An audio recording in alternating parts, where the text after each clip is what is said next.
आय भैया सावन के महीना बा। एगो पत्नी अपना पति से कहतिया बाबा धाम जाए के, और ओकर फरमाइश बा कि केसरिया रंग के साड़ी चाहिए, ओकरा बाद वो बाबा धाम जाई। हम सूरज मिश्रा व्यास आज बड़े भैया अंजनी सिंह जी के स्टूडियो से लाइव रिकॉर्ड करत तनी, साथ में हरिंदर भैया बेंजू पर। आई सब सुनल जाओ ये प्यारा भजन। अरे सैया गोरखपुरिया हो केसरिया रंग के सड़िया, सैया गोरखपुरिया हो केसरिया चाहे सड़िया, सैया गोरखपुरिया हो केसरिया चाहे सड़िया, केसरिया रंग के सड़िया केसरिया चाहे सड़िया।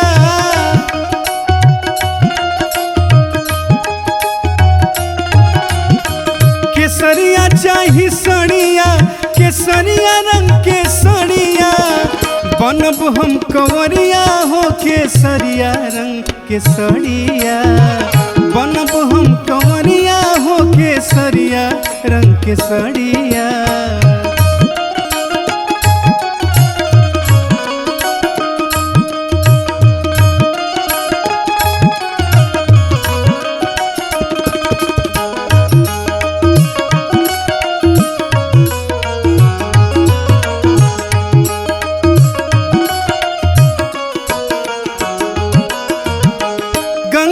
स्नान करत से लफिलिया,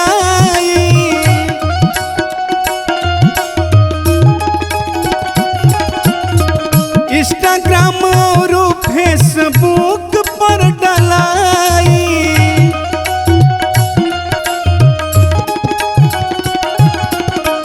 गंगा स्नान करत से लफिलिया, इंस्टाग्राम और फेसबुक पर डलाई कि बैजू के कह दिया पत्नी, बैजू के दुआरिया हो केसरिया चाहे सड़िया, बैजू के दुआरिया हो केसरिया चाहे सड़िया, सैया गोरखपुरिया हो केसरिया रंग के सड़िया।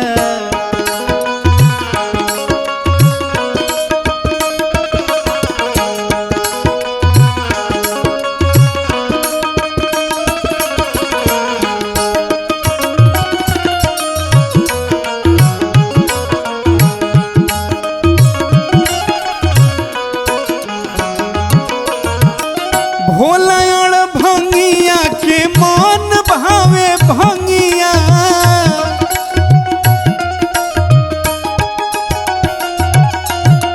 साथे मधुसूदन सूरज लेके चला कनिया,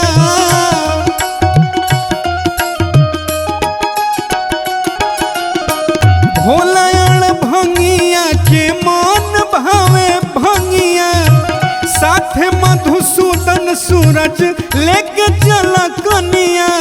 और का बोले बा, बोलत जाए करिया हो केसरिया चाहे सड़िया, बोलत जाए करिया हो केसरिया चाहे सड़िया, सैया गोरखपुरिया हो केसरिया चाहे सड़िया, सैया गोरखपुरिया